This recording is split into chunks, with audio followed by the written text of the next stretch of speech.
Olá, gente, tudo bem? Meu nome é Michele Flávia Carneiro, eu sou fonoaudióloga e técnica de segurança do trabalho e essa é mais uma videoaula do estudo que eu estou fazendo sobre as normas regulamentadoras de segurança e medicina do trabalho.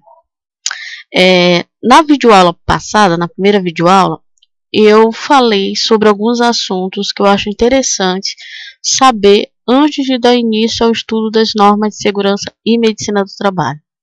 E nessa videoaula de hoje, eu vou falar sobre a NR1, que trata sobre disposições gerais. Então, para quem está estudando a NR pela primeira vez, as normas regulamentadoras, toda NR, qualquer NR, ela vem com essas informações aqui. Primeiro vem a data de publicação, juntamente com a portaria, né? E aqui ao lado, onde tem escrito DOU, é o Diário Oficial da União, que é onde é publicada as normas regulamentadoras de segurança e medicina do trabalho. E aqui a data de publicação da ANR. Mas aqui embaixo são as atualizações que já houveram na ANR em questão. Então, nessa ANR aqui, na NR1, já houveram todas essas atualizações. A última foi em 2009. E aqui ao lado as datas, né, das atualizações, né, e as datas de publicação do Diário Oficial da União, que foi publicada as atualizações. Aqui estão as datas, ok? Então, vejamos o que diz o item 1.1 da norma regulamentadora NR1. As normas regulamentadoras NR relativas à segurança e medicina do trabalho são de observância obrigatória pelas empresas privadas e públicas e pelos órgãos públicos da administração direta e indireta, bem como pelos órgãos dos poderes legislativo e judiciário que possuem empregados regidos pela Consolidação das Leis do Trabalho, CLT. Então, o que esse item aqui, gente, está dizendo? Que todas as normas regulamentadoras, todas as NR, elas devem ser cumpridas, por isso o termo observância obrigatória, elas devem ser cumpridas por empresas, né, que possuam trabalhadores regidos pela CLT, ou seja, trabalhadores com carteira assinada, né? Então, seja empresas privadas, seja empresas públicas, todas elas devem seguir as normas de segurança e medicina do trabalho. Então, vejamos o que diz o item 1.2. A observância das normas regulamentadoras NR não desobriga as empresas do cumprimento de outras disposições que, com relação à matéria, sejam incluídas em código de obras ou regulamento sanitário dos estados ou municípios, e outras, oriundas de convenções e acordos coletivos de trabalho. Então, vamos ver o que esse item aqui quer dizer. Esse item está dizendo que as normas regulamentadoras, as NRs, ela não obriga a empresa a cumprir somente elas. A empresa, elas podem cumprir também outras normas, por exemplo, normas técnicas como da ABNT, que trata também sobre segurança e medicina do trabalho, regulamentos sanitários aqui, ó, tanto dos estados ou municípios, né, acordos coletivos de trabalho que tratem sobre o assunto. Então, as normas regulamentadoras, quando ela diz não desobriga, ou seja, ela não vai fazer com que a empresa cumpra somente as disposições contidas nelas. As empresas, elas têm a liberdade de seguir também outras normas que tratem também da mesma matéria, como diz aqui, ó, que é a segurança e medicina do trabalho. Vejamos o que diz o item 1.3. A Secretaria de Segurança e Saúde no Trabalho, a SSST, é um órgão de âmbito nacional, né? Então, marquem aí na NR de vocês, âmbito nacional, eu vou já explicar isso. Competente para coordenar, orientar, controlar e supervisionar as atividades relacionadas com a segurança e medicina do trabalho, inclusive a Campanha Nacional de Prevenção de Acidente de Trabalho, a CAMPAT, e o Programa de Alimentação do Trabalhador, a PAT, e ainda a fiscalização do cumprimento dos preceitos legais e regulamentares sobre segurança e medicina do trabalho em todo o território nacional. Então, o que esse item aqui quer dizer? Que a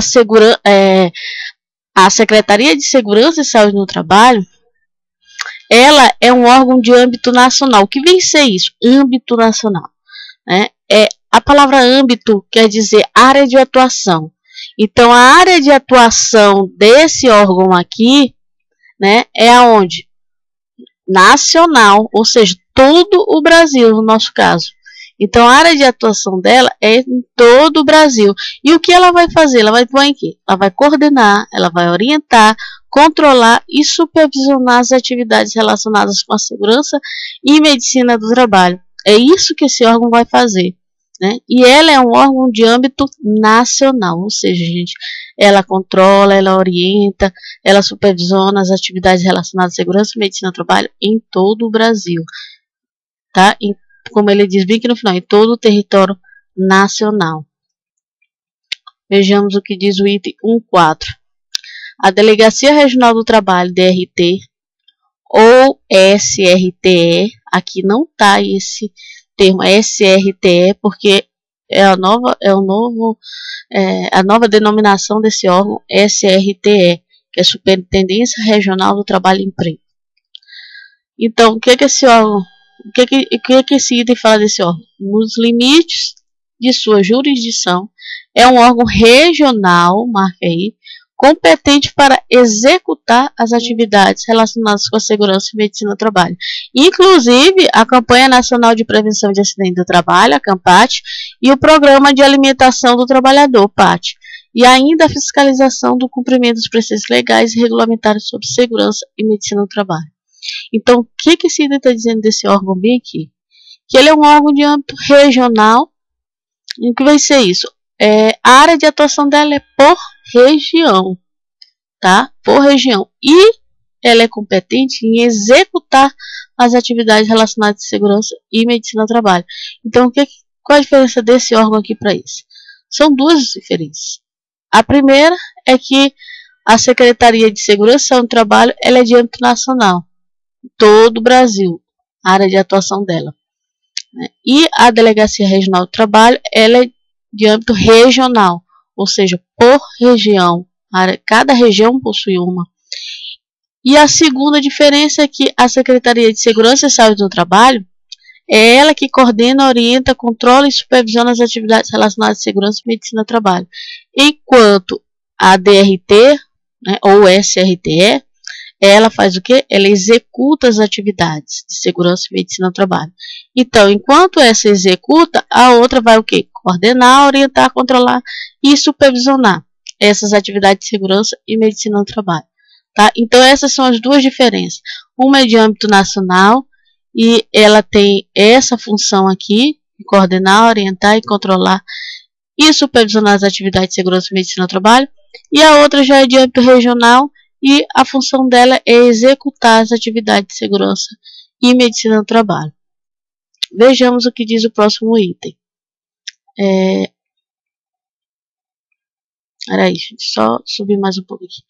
O subitem 141, ele diz o seguinte: compete a Delegacia Regional do Trabalho, né, ou a SRTE, ou a Delegacia do Trabalho Marítimo, que isso aqui é um órgão especialmente para tratar de assuntos relacionados ao trabalho marítimo, tá? É uma delegacia voltada para o trabalho marítimo.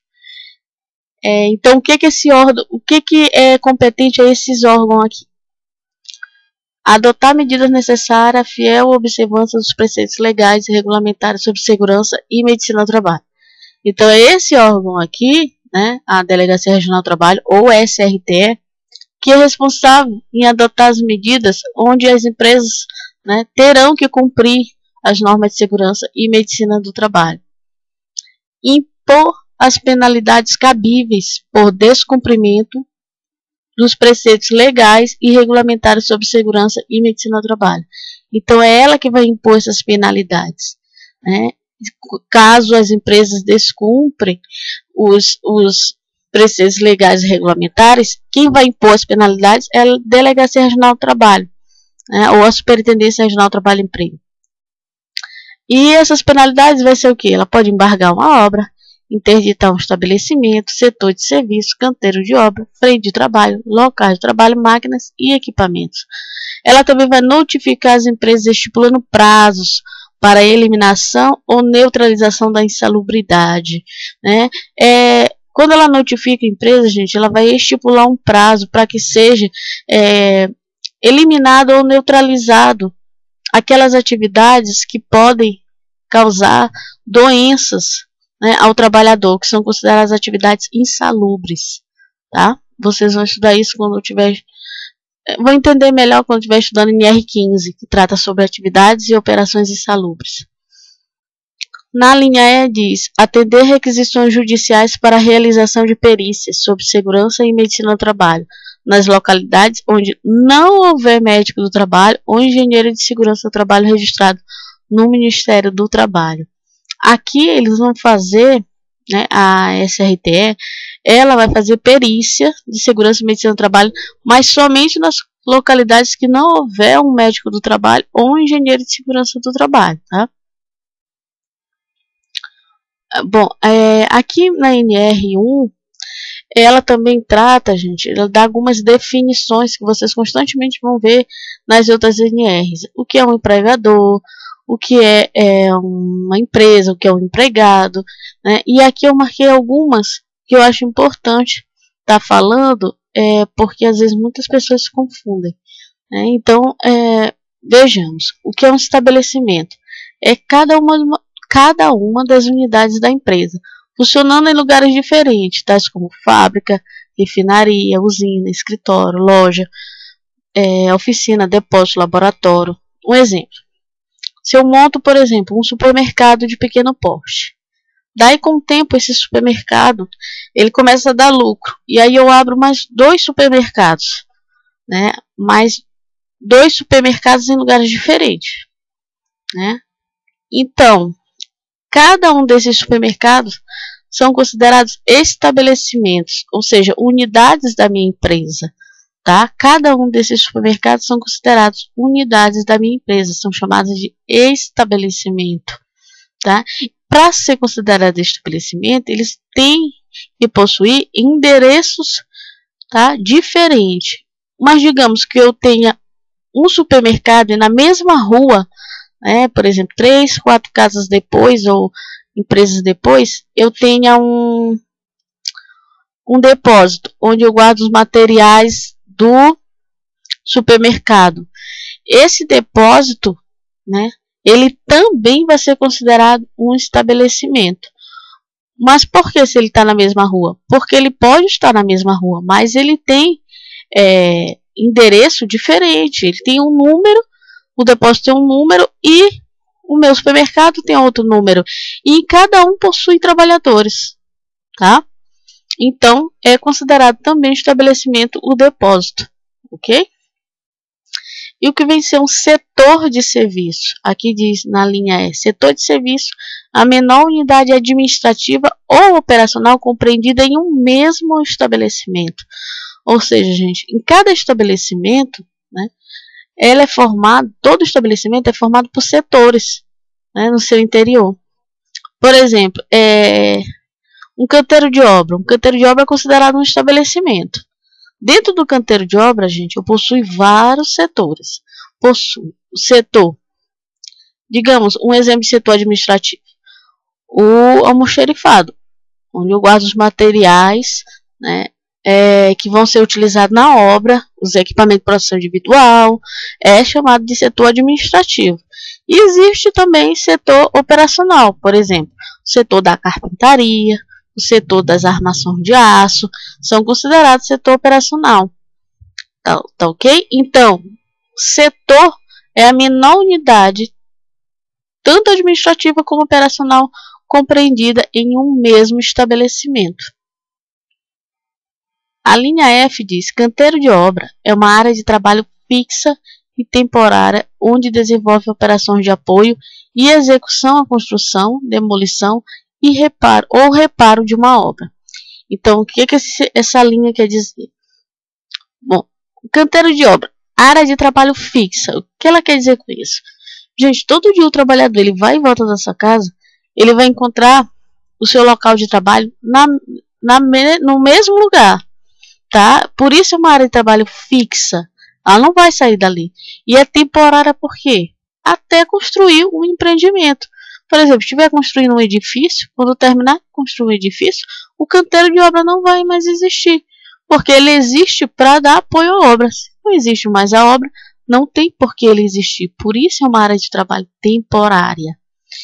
Já a frente de trabalho é uma área de trabalho móvel e também temporária, onde se desenvolve operações de apoio e execução à construção, demolição ou reparo de uma obra. Então, por que ele diz que a frente de trabalho é uma área de trabalho móvel? Vejamos um exemplo, para entender melhor essa definição. Se estiver construindo uma rodovia, né? Uma rodovia são quilômetros, né, de estrada. Digamos que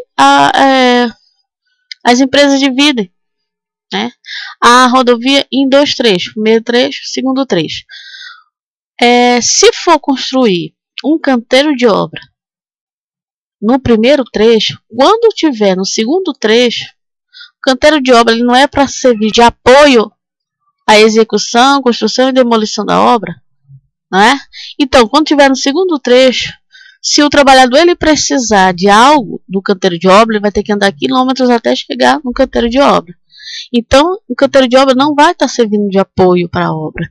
Então, constrói-se então uma frente de trabalho, porque ela é móvel. A frente de trabalho, a diferença dela é que ela tem características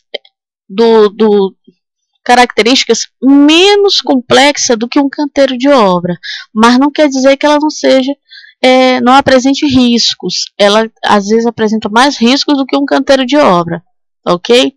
Então, por que ela é móvel? Porque eles utilizam, por exemplo, containers, né? Esses containers pode ser, eles são aquelas caixas de aço, né? Bem grande, onde eles podem usar para escritório, para locais de refeição, para almoxerifado, para guardar os materiais. E esses containers podem ser deslocados de um lugar para outro. Então, quando eles estiverem no primeiro trecho, lá vai estar a frente de trabalho. Quando eles passarem para o segundo trecho, a frente de trabalho ela vai ser deslocada para o segundo trecho. Por isso é chamado de área de trabalho móvel, tá? E temporária também, porque a partir do momento que acabou de construir a rodovia, a frente de trabalho não vai mais existir. Por isso é temporária. Vejamos o que diz o item 1.7. O que cabe ao empregador, em relação às normas de segurança e medicina do trabalho? Bom, o empregador ele tem que cumprir e fazer cumprir as disposições legais e regulamentares sobre segurança e medicina do trabalho. Então, além dele cumprir as normas, ele tem que fazer com que os empregados também cumpram as normas de segurança e medicina do trabalho. Elaborar ordens de serviço sobre segurança e saúde no trabalho, dando ciência aos empregados por comunicados, cartazes ou meios eletrônicos. Então, o que quer dizer esse item bem aqui? Então, gente, essa ordem de serviço aqui, que esse item está dizendo, de segurança e saúde no trabalho, vou dar um exemplo bem aqui para vocês. Ó, essa ordem de serviço aqui, ó, um exemplo dela pode ser essa daqui. Bom, isso aqui é um documento, né, que é chamado Ordem de Serviço, de Segurança e Saúde do Trabalho. Aqui vocês inserem o logotipo da empresa, tá? Se vocês quiserem baixar as ordens de serviço, eu deixei também no meu blog, que vai estar na descrição do vídeo. Lá vocês podem baixar várias ordens de serviço. Então, esse documento aqui, ele vai estar especificando, né, a função do empregado. A função aqui, no caso, é um carpinteiro, uma ordem de serviço para carpinteiro. Bem que logo no início vem a data de emissão, que é quando você está emitindo, né, a ordem de serviço. Quem é responsável pela apresentação da ordem de serviço, né, o nome da pessoa aqui e a função, né, quem está aplicando a ordem de serviço, aqui o nome e a função. Se for o técnico em segurança do trabalho, o nome e aqui a função técnico em segurança do trabalho. Bem aqui já é o nome do trabalhador e o setor que ele trabalha, tá? Essa parte aqui, né, toda ordem de serviço vai ter ela, tá? Que é a parte onde especifica as disposições legais, né? Que cabe a essa ordem de serviço. Então, ela vai estar especificada bem aqui. Logo aqui embaixo vai ter as atividades. Que tipo de atividade? Atividade que um carpinteiro vai desenvolver, né, num canteiro de obra. Qual é a atividade que ele vai desenvolver? Então, vai estar descrita aqui. Mas aqui embaixo vai estar os equipamentos de proteção individual, né, que serão necessários e ou utilizados. Todos os equipamentos de proteção individual que vai ser usado pelo carpinteiro. Mais aqui embaixo, as medidas preventivas para os riscos que a empresa dispõe para esse carpinteiro. Quais são as medidas, né? Além de usar as EPIs. Existem outras medidas? Então, vão ser descritas aqui. Aqui algumas orientações de segurança do trabalho, né? Orientações gerais. E aqui, né, vem a cidade, né? A data, o mês e o ano.